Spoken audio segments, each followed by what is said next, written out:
introduction. I'm just thrilled and delighted to have the chance to introduce our guest speaker today, who really, she's not a guest, she's our family, she's one of us. Affectionately known as Rev Bev, Reverend Beverly Biddle has been a faithful member of Unity for almost 30 years. She's served in so many capacities, including as president of the Board of Trustees, a staff director of spiritual programs, and of course, a longtime member of our fantastic choir. She answered the call to serve the ministry and was ordained in 2003 after a career in healthcare. So she's still taking care of our hearts and our bodies and our minds in a whole special way.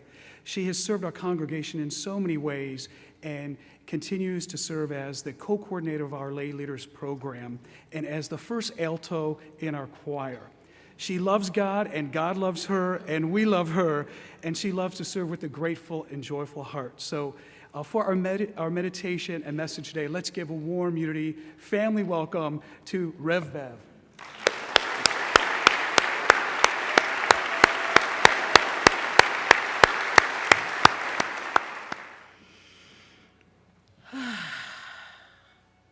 Don't you look amazing?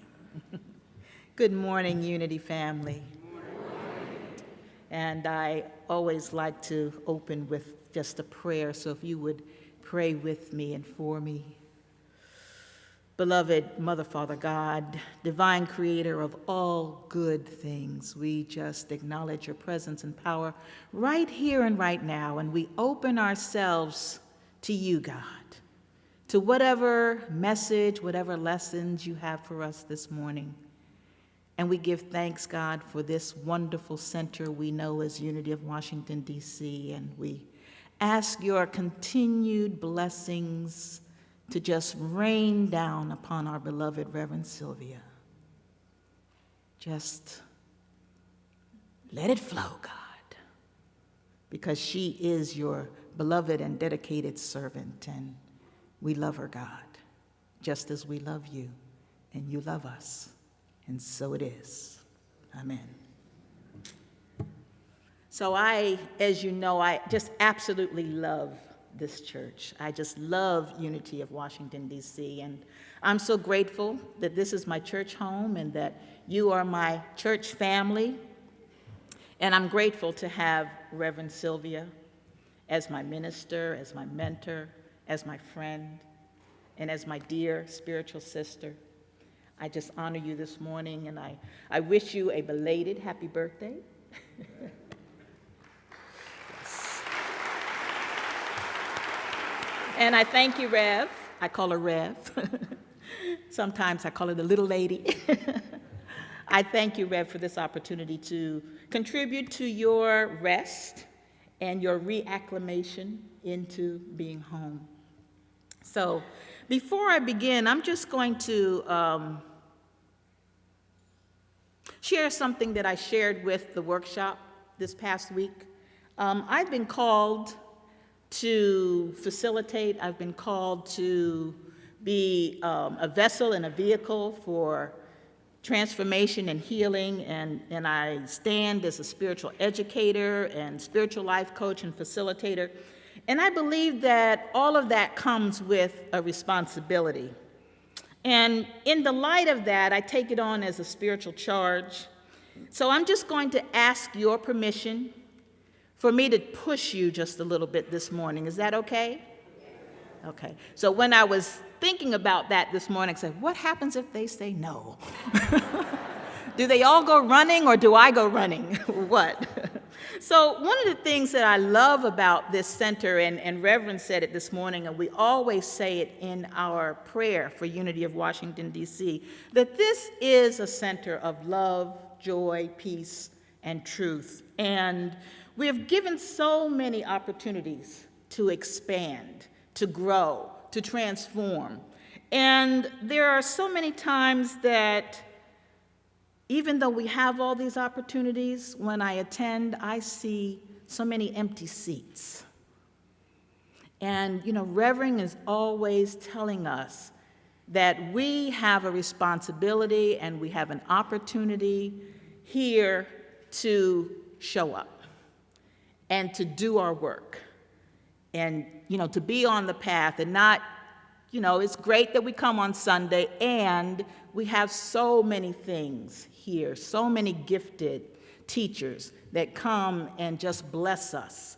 So when I did my workshop this week again, or this past month, set yourself up to be transformed, there were too many empty seats. We had a great time, didn't we? Didn't we, Professor? We had a great time. Yet, where were my peoples? Where were you? Where were you? So I'm just encouraging all of you and echoing what Reverend always says to us, that, we get to do our work. So, enough, okay? So I'm going to share with you just a little snippet of what we shared with each other as we learned together and grew together and supported each other this past month. I'm going to give you just the Cliff Notes version, okay, of what we did in our workshop. And every Sunday, as you know, our worship leader asks us a question: are you ready to be transformed? So my question is, are you and we say yes. A lot of people say yes with enthusiasm, and some say yes kind of perfunctorily. That's an SAT word that I know Sandra would be proud. She's my resident college professor, and she'd be proud that I'm using a big word, and even know what it means. We say yes, but what does that really mean? When we say yes, we are ready to be transformed. And are we really ready to be transformed? Or are we just saying yes because we think we're in church and we should? They ask the question, we should say yes, right? So I'm going to take it even a bit further.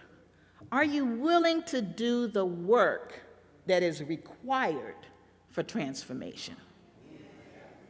And as I tell my students and my coaching clients, we shall see. You say yes, but we shall see. What's that song? Yes may require everything. When we say yes, be careful, be careful. So how many athletes do we have here today? And that includes anyone who participates in any sport or may be somewhat of a recovering athlete like myself, In my other life, I was an avid tennis player. I played tennis every day that God gave me. Rain, shine, cold, whatever. We would brush the snow off the court and play tennis, or I would move furniture in my house and volley with a Nerf ball. I just love it. Any tennis players? Oh, great. See me after service? Okay. So what about singers or musicians? I know I see some of my lovely choir members here. Musicians, singers are wonderful. Larry, thank you for the blessing. Each of you can attest to what it takes to be proficient in your sport, in your musicianship, or anyone else in a profession, in your career. You know what it takes. It takes commitment. Right? It takes discipline. It takes practice. They say practice makes perfect. I always say perfect practice makes perfect. Or practice makes permanent. So if we're not practicing in the right way, we're making permanent something we may not want. Yet you know that it really takes that to be proficient. It takes focus. And it takes a lot of patience, especially tennis or golf, right, Reverend? It takes a lot of patience. So the same holds true for personal development and transformation. Because we know that God is God, and transformation can happen in the twinkling of an eye. Yet for the most part, it takes us being willing. It takes us being available, making ourselves available, and doing the work that is required. It takes us becoming willing participants in the process. So before I go too far, I always like us to be clear and have a common ground, an understanding of what we're talking about. You know, we use the word transformation all the time. And so often we assume that we understand what it means, or that when I say transformation, I mean what you hear, or what vice versa. So the dictionary tells us that it means a change in form, a change in appearance or structure, a change in condition or nature or character, or a change from one form of energy into another. Yet I believe that we often think that it also means for us becoming something else, something other than who we are. And in a sense, we are moving and shifting from one thing to another. And that's true in the physical. It certainly can mean this, shifting from one form to another, a type of alchemy. Yet in spirit, it means becoming more of who we are, more of our authentic selves, less of what we've bought into and believed about ourselves, and more of who God called us to be. Yes, I've been taught, and I believe that we all have a calling on our lives, not just ministers. God has called us for a time such as this, into this life expression for a divine purpose. And as our dear Reverend Sylvia always says, we're here by divine assignment, by divine appointment. And another of my mentors taught me that we each and all of us have a spiritual curriculum. We've each come here with lessons to learn or lessons to teach or things to unlearn. When God asked for a soul to volunteer to come into this life expression, we said, ooh, ooh, ooh, ooh. We raised our hand. Yeah, me, pick me, I'll go. And we all signed up for this. So when we complain, remember we said yes. I told you when you say yes, it comes with some stuff. So we've all come, and we've all come with something to teach, something to learn. And if you're not clear about what that is, just ask, and Spirit will reveal it to you. We're all on this journey. And along the way, there are things that we must unlearn. We came into this incarnation, and somehow along the way, we forgot who we really are. And we've taken on a lot of stuff from the race consciousness, from what people have said to us or about us. We've taken that on as our identity, and it may not be the absolute truth.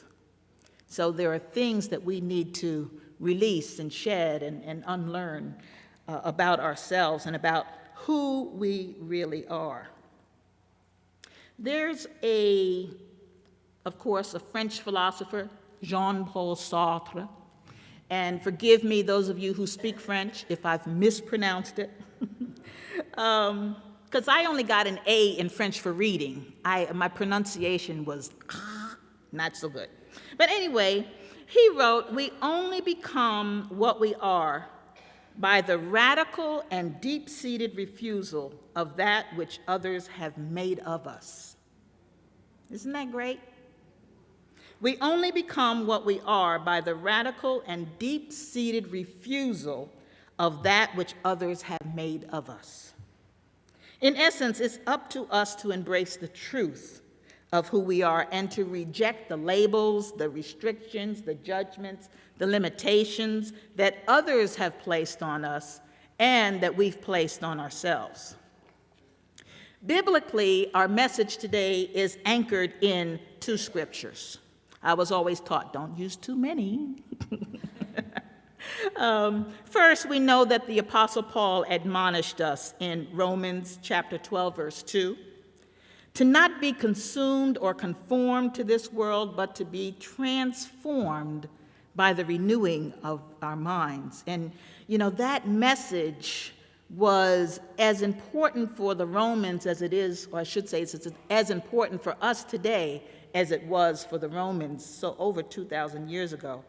And as our wonderful Reverend often does, I'm going to read it from the Message because it's just so rich.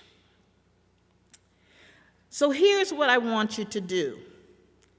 God helping you, take your everyday, ordinary life, your sleeping, eating, going to work, and walking around life, and place it before God as an offering. Embracing what God does for you is the best thing you can do for him. Don't become so well-adjusted to your culture that you fit into it without thinking. Instead, fix your attention on God. You'll be changed from inside out. Readily recognize what he wants from you and quickly respond to it. Unlike the culture around you, always dragging you down to its level of immaturity, God brings the best out of you, developing well-formed maturity in you. I think that's so wonderful.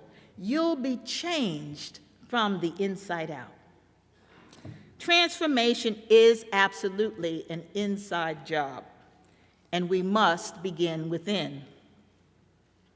Our second scripture is taken from Proverbs 29:18, and in the King James, where there is no vision, the people perish.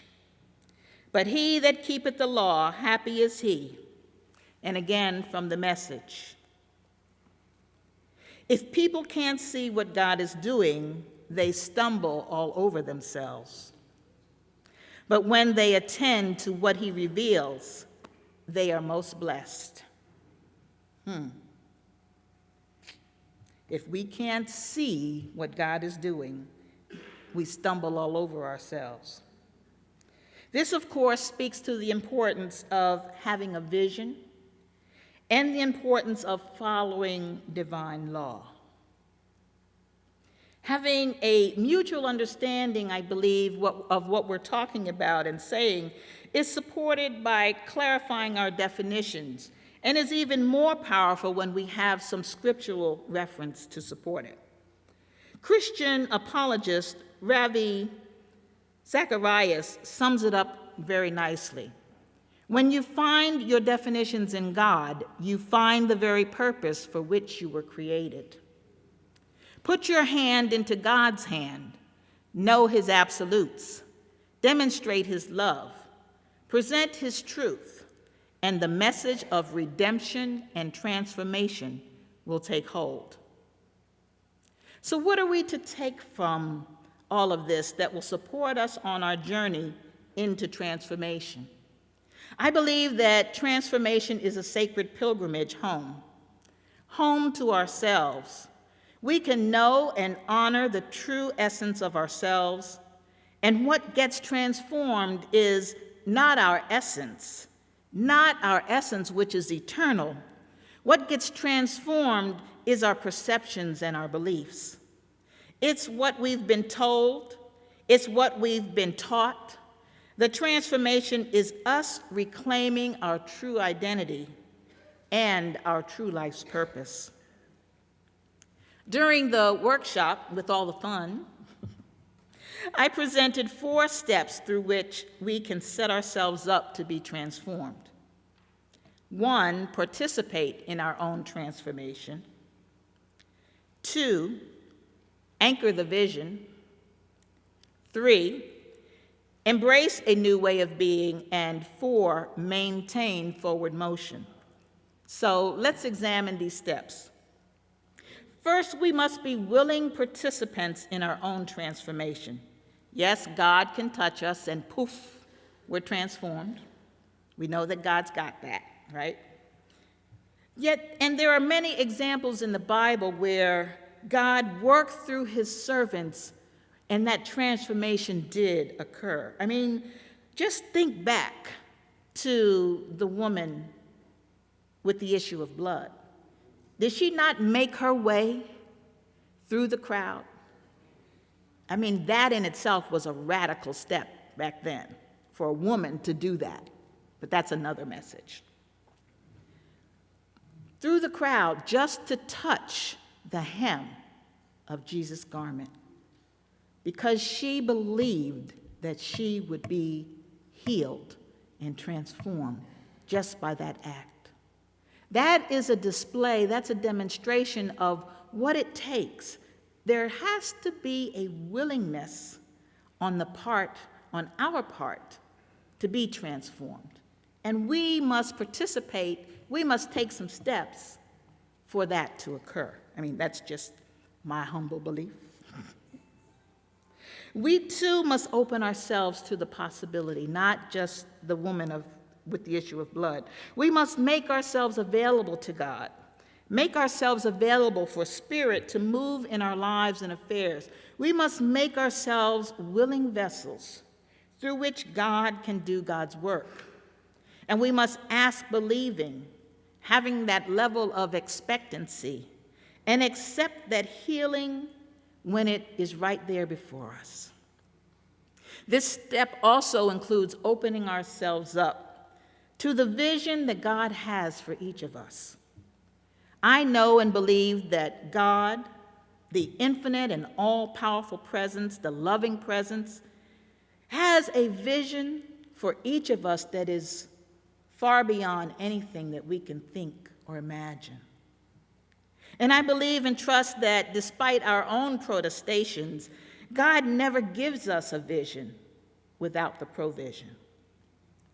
Yet in our humanness, we either fail to capture the vision, or we don't trust in the vision, we don't trust in the possibility that it can be realized or that it's being realized. And I believe that we often we have some type of blockage in our own consciousness that makes stepping into the vision a real challenge. A major obstacle often stems from us not knowing, trusting, and believing who we really are. We don't believe in our heart of hearts that we have the capacity within us to achieve anything we can conceive. We don't always realize that forward movement in the direction of our dreams begins with who we think we are, what we think about ourselves. Hence, why it's imperative that we capture the vision that God has and hold to that vision, embrace that vision. But first, we must listen. We must hear what the vision is. And I love the model that Reverend Michael Beckwith gives in his visioning process. He encourages us to open ourselves to listen to God's still small voice, just as we do every Sunday, and to answer the following series of questions. How does God want to reveal itself through me? What must I become for the vision to manifest? Where do I need to change? Where do I need to grow? What do I need to release or to let go in order for that vision to unfold?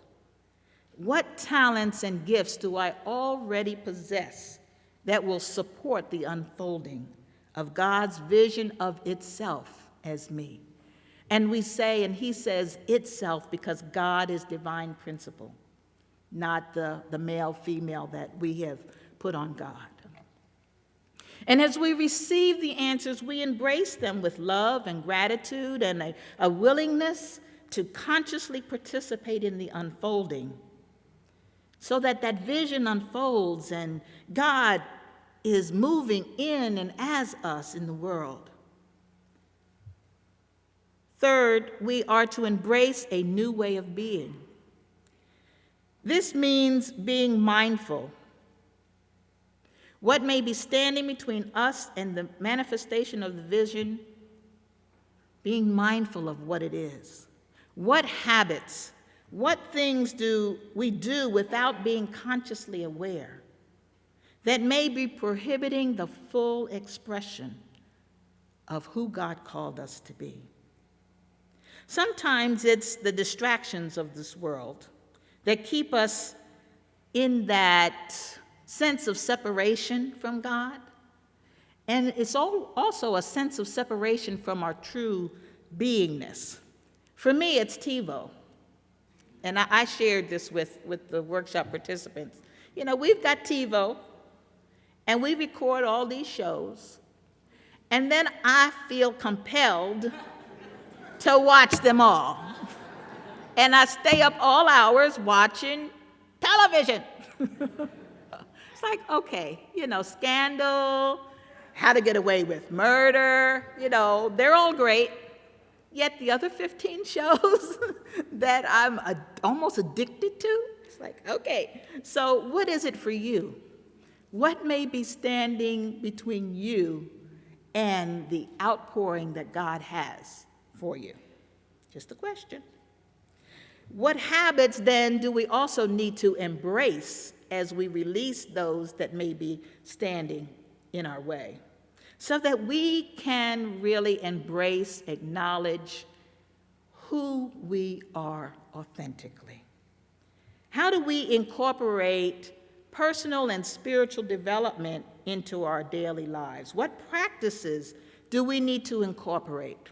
You know, how do we prepare ourselves, perhaps the night before, with bedtime intentions or affirmations, to set ourselves up to be transformed and set ourselves up for the next day so that the vision can unfold? As we release the habits that don't serve us and embrace the new habits with grace and elegance, and spiritually, when I say elegance, that's achieving maximum results with minimal effort. It's moving ourselves out of God's way so that God can do the work. You know, it's not always just up to us. We also have to have some forgiveness for ourselves. You know, we want this process to be gentle and loving, so that when we have our missteps, you know, when we set our intention that we're going to accomplish something and we may miss, you know, we might be in a 21-day or 30-day process and we miss a day, then what? Do we beat up on ourselves and give up on ourselves and give up on our process? Or do we love ourselves and forgive ourselves and then, you know, pick it up the next day? You know, we always have choice. We can always make a new choice. So we can certainly accept that the transformation can happen just like that. Yet we have to have patience with ourselves and also realize that there's something called this Maltz myth. You know, we've been told that creating a new habit takes 21 days. However, the new research says that it can take as many as 66 days or more, depending upon what the habit is, depending upon the person, and depending upon our circumstances. So we get to be patient in the process and just keep moving through, and knowing that as we're moving forward, it's being incorporated into our lives. Finally, we get to maintain some forward motion. And of course, this assumes that there's been some movement, right? That we're already actively participating in our own growth and transformation. This step includes acknowledgement of ourselves for the steps that we've already taken, acknowledging the steps that we are actively taking, and again, forgiving ourselves for any missteps that we've had along the way. It also includes allowing ourselves to be supported, knowing that we don't have to do it all alone. First, allowing space for God to move in our lives, and possibly finding an accountability partner, someone who can hold the vision with us and for us. Now, I'm a proponent of not sharing our vision with everybody, you know, because there are those people who may not get it. Yet there are, particularly in this loving community, there are people who will support us and hold us and pray with us and for us. So often having an accountability partner who we can share the vision with and who will celebrate in our victories and also be there to support us when we need just a little extra support. I sincerely believe that we can make a conscious choice to be transformed.